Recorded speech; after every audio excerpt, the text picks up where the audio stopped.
Thanks for coming in today. I'm actually coming to you from about 240 miles from where I usually work. Got meetings down here in the Cedar City office today, so I'm in Cedar City, Utah.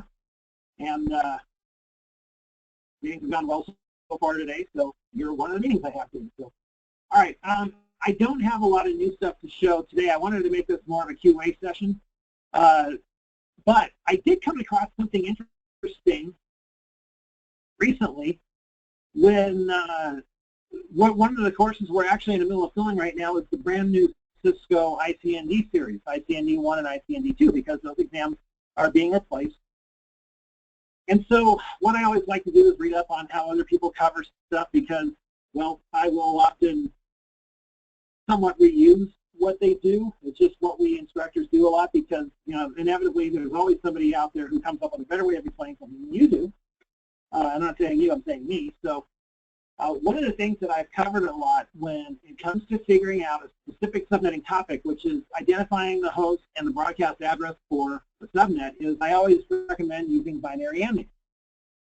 And I still do. However, I did come across this one method I thought was really cool. If you can do a little bit of the, by the way, somebody can type in the chat. I'm assuming you can see my screen right now. So I've got this OneNote file. It's called Subnetting the Interesting Octec. Tristan, can you see it? Yeah, I can see it fine. All right, cool. Well, Tristan can see it, then that's one. See it fine. And then you just saw the email, somebody rejecting his off invite, so too bad for them. Let me just turn my email off right now so I don't have that coming up. Not that I have anything to hide, so. Let's do it. Give me just 1 second here. All right, good. So anyway, so I've always recommended using binary ending, but I came across this one video I saw, this one method of this one other instructor who had a different take on figuring out subnetting host and network addresses, and I thought, and I studied it, and I thought, you know what, this is pretty good. So I am shamelessly borrowing this. Anyway, you might have seen it in another book as well, but I'm going to give you a scenario right here to where, so if you get a test question, and this can apply to Network Plus, it can apply to Cisco ICND 1, or it can just apply if you're not even doing a test, if you're just trying to figure out where a network is at because you just inherited one. Good luck to you. But so I'm going to put an IP address in here, 10.1. Let's just go with 22.201. That's the IP address. Okay? And then let's just say you get handed something like this where the subnet mask is 255.255. Let's go with 224.0. For this to work, I'm going to change the IP address so you can really see where this hammers in. I'm going to go 62.201 for the IP address for the subnet mask. You can tell I really think these things through in advance. Okay, so then from that, here's what we want to figure out. A, what's the network ID or the host ID or the subnet ID? There's different terms that you will hear on this one, but they all mean the same thing. It's the first address. That's the key. Let me put this in parentheses here so anybody watching this later has a clue as to what I'm talking about. And then the second thing is, what's the broadcast address? So the concept I want, and that's the last address in the range. And so the concept that I want to go through with you all today is called the Interesting Octec concept. It's not a term I invented, so I am not going to take credit for it, but I thought it sounded pretty cool. So let me just get in here and throw this in. So Interesting Octec. Okay, so very simply put, it's the octet in the subnet mask that is neither 0 or 255, nor 250. Let me just get this to where it's not covering this one. Okay? So neither 0 nor 255. All right? That's what is known as the Interesting Octet. Okay? So you might sit here and think, okay, well, that's a nice term, but how do we use this to calculate the host and the broadcast address? And I'm going to say, well, this method here beats binary now. So here's how you calculate the host address. All right, first thing for a host address. subnet mask octet is 255, copy the address number. If it is 0, so is the host number. Now let me explain what I mean by that. So for the IP address of 10.1.62.201 and the subnet mask of 255.255.224.0, here's what we know, okay? The 10.1 carries down. This is going to be part of the host address because these numbers are 255. So we know that I'm just going to simplify this a little bit. For the example on the left, we know it's 10.1. Now, the other part of the rule is that whatever is a 0 in the subnet mask, so let me draw the line here. Not saying I'm going to get a drawing, but you get the idea. All right. That, my friends, becomes a 0 as far as the host app. So right now we only have one mystery left. What the X is. That's what's called the interesting octet. Because again, if you look at that subnet mask on the left side, it's neither the third number is neither a 0 nor 255. So we have to figure out what that is.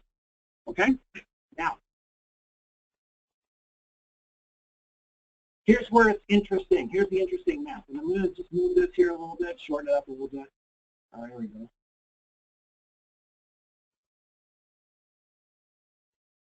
Okay. And of course, I forgot to move the drawings. So I'm going to move those. By the way, for those of you who like to use OneNote, here's a little lesson on moving stuff. Just lasso it, and then you can pick it up. Just like that. Okay. So, in figuring this out, here's the magic math right here. The magic math is this. Subtract the interesting number from 256. Subnet. Now, what am I talking about here? All right. 256 minus 224 equals what? Well, I already have the answer there. That's one thing about OneNote. When you put a math equation in, it figures out the answer for you. So if you're not that good at math, use OneNote to help yourself out. You can't do it on the test, but you can do it here. Okay, so your difference is 32. So then for your subnet in this range, here are all your host IDs right here. Watch. 10.1.0.0, 10.1.32.0, 10.1.64.0, and it continues all the way through. So what you do is you start at 0 there, and you keep adding that interesting number, that magic number, to get all your different subnets. Now, then the question becomes, well, all right, well, now I can figure out what my subnets are, so how do I know which one this fits with? Well, what's 62 in between? It's in between 32 and 64, right?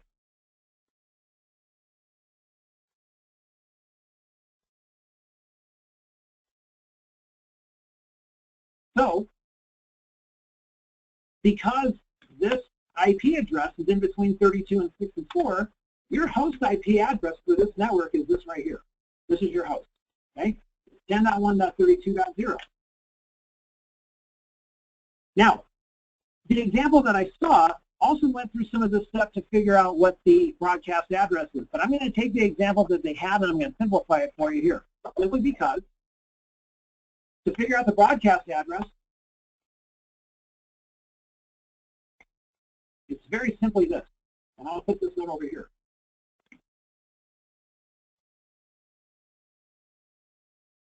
The broadcast address is the address before the next available host address, or network ID, I should put it that way, network ID.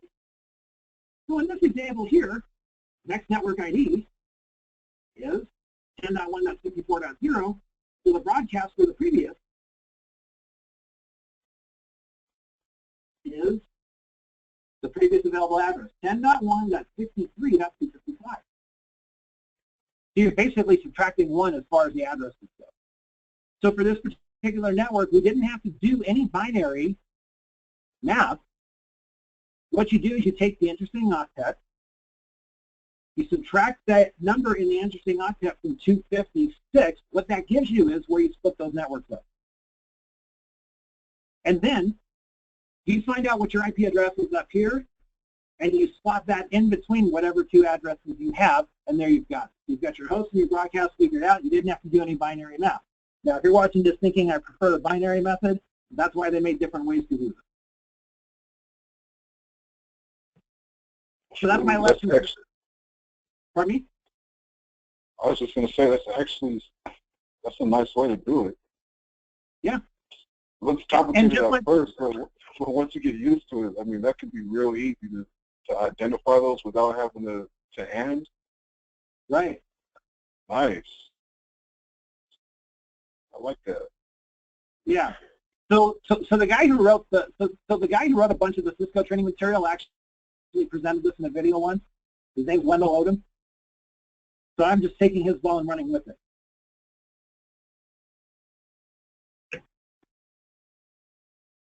He went through a lot of different math to get the broadcast address, but I figured, you know what? Well, it's the address before the next host. That's what he did. So once you figure a couple of hosts out, the broadcast address is easy.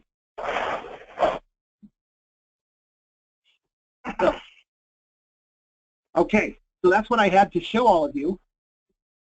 In whatever time I'm still in here, which will be most of the hour probably, start firing your questions in.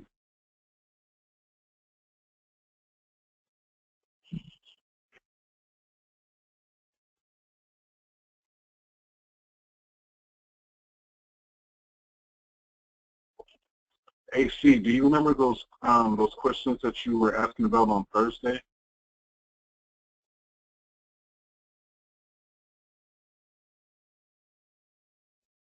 Yeah, and because I was in forum and I was seeing how to submit them, but I started typing them up as an email. I was going to email you, so I'll probably still do that later. But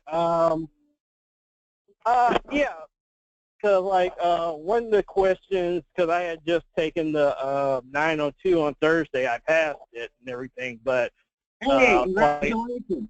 We like hearing that. Yeah. Yeah, but like I said, something I mentioned to Tristan was like there was a question, like part of some of the multiple choice questions. There was like one to where like, okay, you had a computer that already had Windows 7 on it, and your administrator told you to add 8.1 as a multi-boot, so it have access to all the devices. And right. the choices was, pardon me, do you install a second hard drive and install 8.1 on there, or do you break the partition up and install 8.1 on there, or do you create a virtual hard drive and install it on there? And the last one was, or just install it into a virtual machine. Okay, so let me answer that one as best I can here. Anytime you're hearing about multi-boot, okay, the whole idea is that when somebody boots up a computer, that they can choose which operating system they want. Now, and I will tell you that question is very slippery because what CompTIA is going for, and by the way, I've said this before on tutor sessions, this is going to sound kind of, but you know, part of doing really well on the test is really understanding the way CompTIA presents it. So, when it comes to a multi-boot, the assumption you can make is single hard drive. Now, in the real world, I have a multi-boot on my home computer, but it's on 2 different hard drives. But see, you can't make that assumption if you're getting a test question on this. So, the answer really is to just install on another partition, because then what you want to be able to do is that when the user goes to boot the machine, that user can choose which operating system they have, either Windows 7 or 8.1. That's the first point. The second point is simply this: most people are only going to have one hard drive.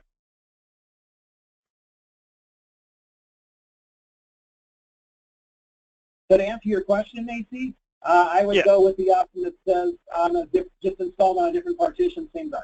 Nothing virtual. Not a second hard drive. Okay. And then, like I had and then there was like 2 simulated questions. The first one, it was, oh man, I was just looking at that. Well, I mean, the first one I figured it out, and then I think the second one I had problems with it because it's like you had a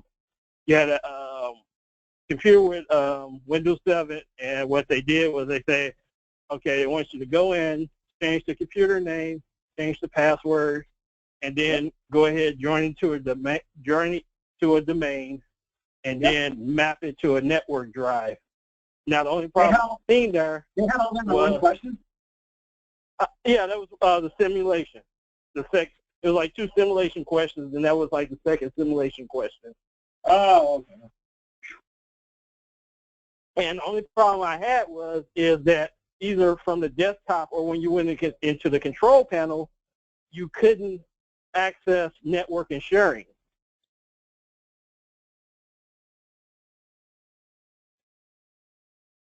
Okay, so which part of the question did you struggle with? Well, I wind up just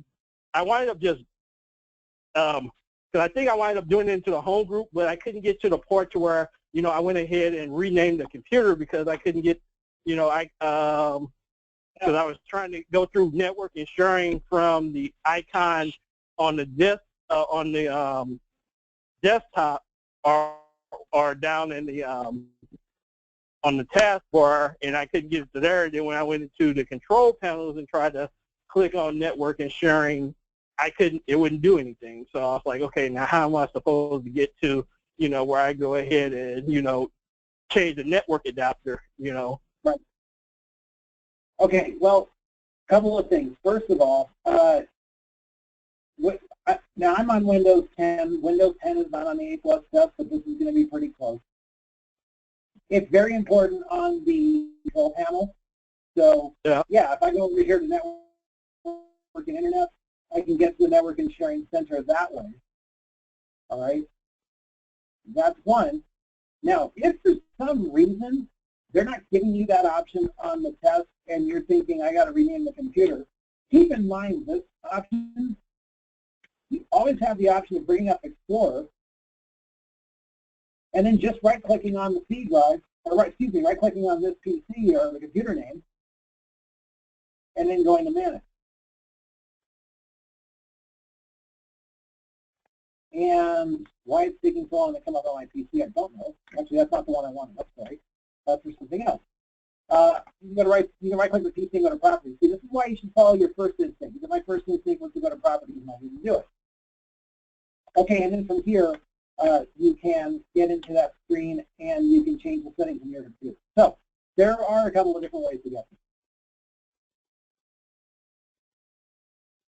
there. Okay, yeah, because I kind of I initially started thinking about doing, getting to the point to where I would just go ahead and get to the point to join into the domain and working my way there, and I didn't really think about that. But like I said, once I got caught on that one note, I was like, okay, what's going on? Did you say it was a Windows 7 or Windows 8 machine? I believe it was a Windows 7. Okay. Because let me give you all a test tip as well. If you get something on Windows 8 that has anything to do with settings, I would recommend, well, first of all, look in the control panel, but if the option is not there, all right, I know this is Windows 10, but I'll just improvise a little bit here, all right? Over in Windows 8, if you hover your mouse over the right edge of the screen, the charms comes up, and then you can get to the settings that way. So those of you who are going to take the 902 test, spend some time on a Windows 8 or 8.1 machine looking over those settings. Again, I'm on Windows 10, so I can't show you this, but if you're over on the right edge, or in Windows 8, hover your mouse over the right edge of that, get the settings up, and make sure you at least go through that so if you do get a test question on that, you can hunt your way around.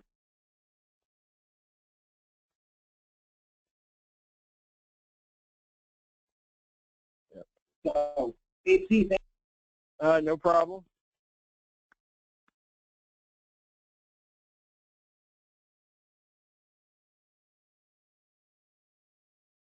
By the way, let me give you the heads up.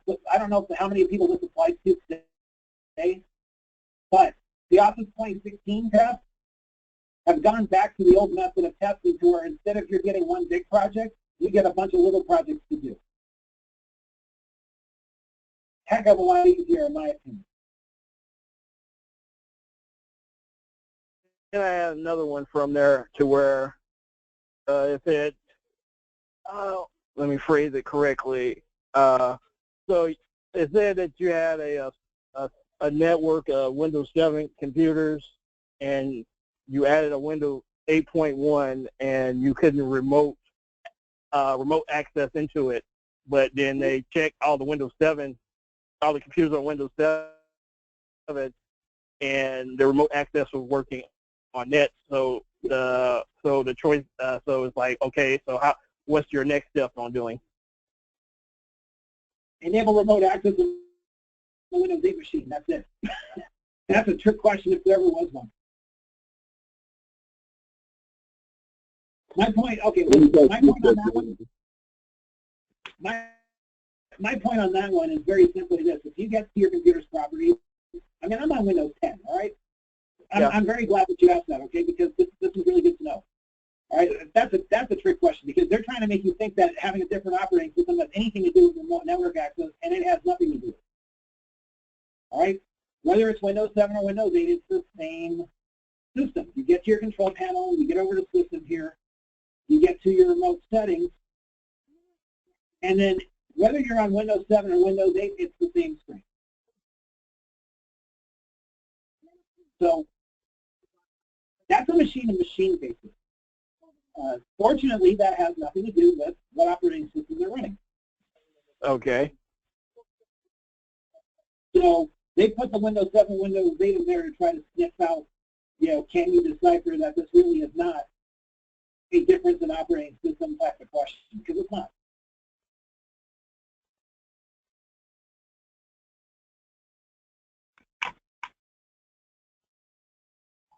Hope that helps.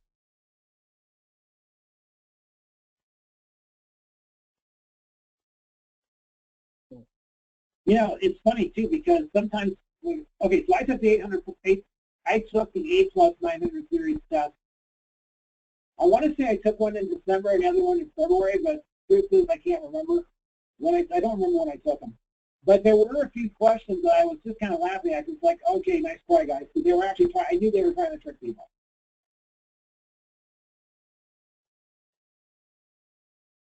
But it's a good test for understanding your comprehension of the differences between operating systems.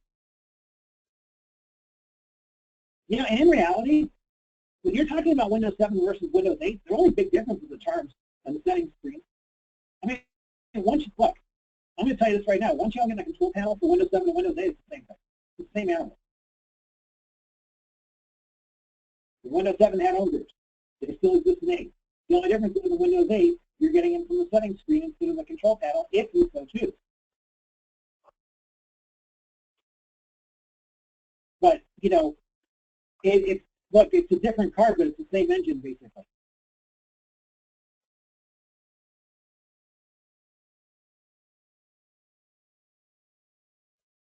Besides, look at it this way. Microsoft did a really good thing with Windows 7. They weren't about to make the same mistake going to Windows 8.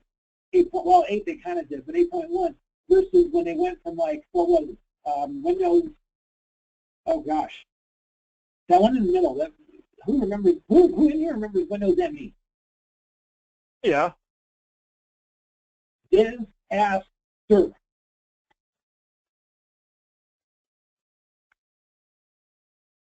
like, if you ever start, this is a little off topic, but if you ever have to work on a machine and it's tough to work on it, come complain to me when you've had to work on an E machine with Windows ME installed.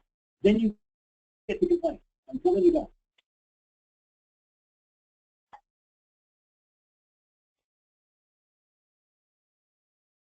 Fortunately, those days are done. All right, what else do you have about? Okay, then like another question on there is like, okay, you have a client, you're working on one of the user's computers, and it has non-supported software. Well, he's authorized to have some specific software that not everybody else is using, but for some reason those programs aren't working. So it goes up and say, okay, what's your next step on doing? So one of the first options was to individually uninstall the programs and reinstall them until they were, and see if they'll get them back to working. And I can't think of the other 3 options it was. So what was the question about? They had software that wasn't working? Okay, yeah, well, this particular user was authorized to have other software on his computer because of the things that he needs to do, and now they're now the programs aren't functioning correctly. So, you know, when the questions, because the beginning of the question was, okay, the user, because it emphasized the point that, you know, the way the computer was done was from, you know, because it said it was image. Okay, this user's computers was image, or they used it was image deployed or something like that, and it emphasized that before stating what the problem was. So what's the first step in the troubleshooting? No, that's good. So what's the first step in the troubleshooting theory? I mean, you know, it was like identifying the problem, but I think when they went there and said that you know, that those those specific programs that, you know, he had an individual that, you know, he only had a license for wasn't functioning. So he had the license for the programs, or he didn't? No, the user was authorized to have those programs on his computer. So okay, he was okay. All right, so then it's on a licensing question.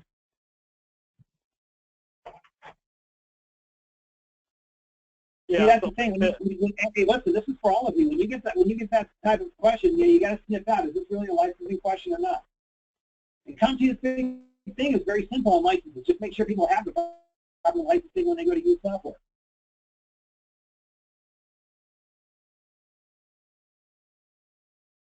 So, okay, so if he's authorized, yeah, the whole thing with the troubleshooting on that is if it's not working, I mean, reality, you got to figure out exactly what's not working with the application. So, as far as test answers go on that, if you don't have anything better that you see than uninstall and reinstall, then I suppose that would be the answer to go through it. Okay.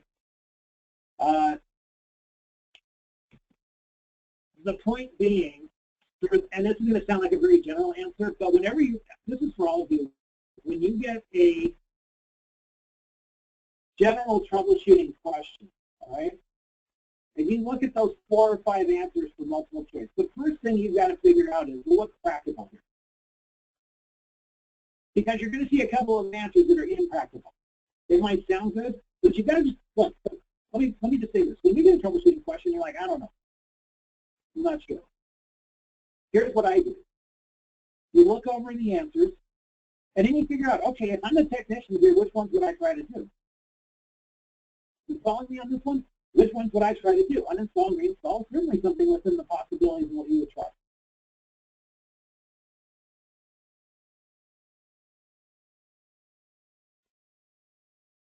You know, like I've seen questions where one of the answers is tell the user stuff, you know what? Well, that's not it.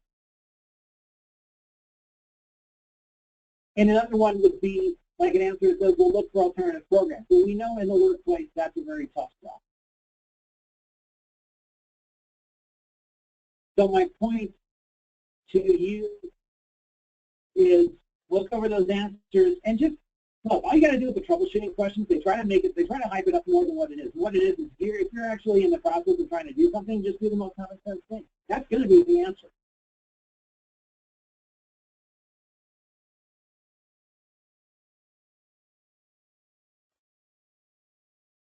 I know that sounds really general, but it's one of those things where it's really, they try to make it sound tricky, but it's not. Look, Tristan even said it best when he posted to the forum talking about the network plus tests. And Tristan, if you don't mind my invoking what you said, a lot of those troubleshooting questions actually say choose the best answer. So you look at it and you figure which is the most common sense answer, and that's probably going to be the answer. So long-winded here, but to answer your question, if the most sensible answer of those is uninstall, reinstall, that's what you do. However, a better answer would be find out if anybody else is having that problem. But that's not always the answer you're going to see in the list of answers on the top. I know that's pretty general sounding, but really, when it comes to troubleshooting, that's about where you're at with that.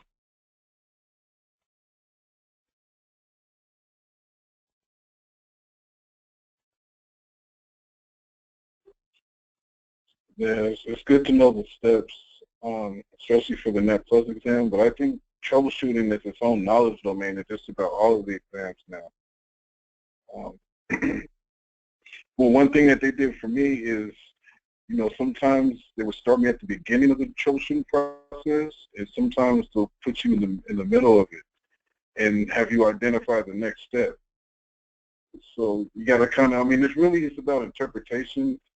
Like yep. Jason said a little earlier, it's about how you interpret what they're asking you. You have to pay close attention because it's not like they're trying to trick you, but you just have to pay attention to what they're saying. They're giving you clues as to what they want you to do. You have to pick up on it. With troubleshooting anyway.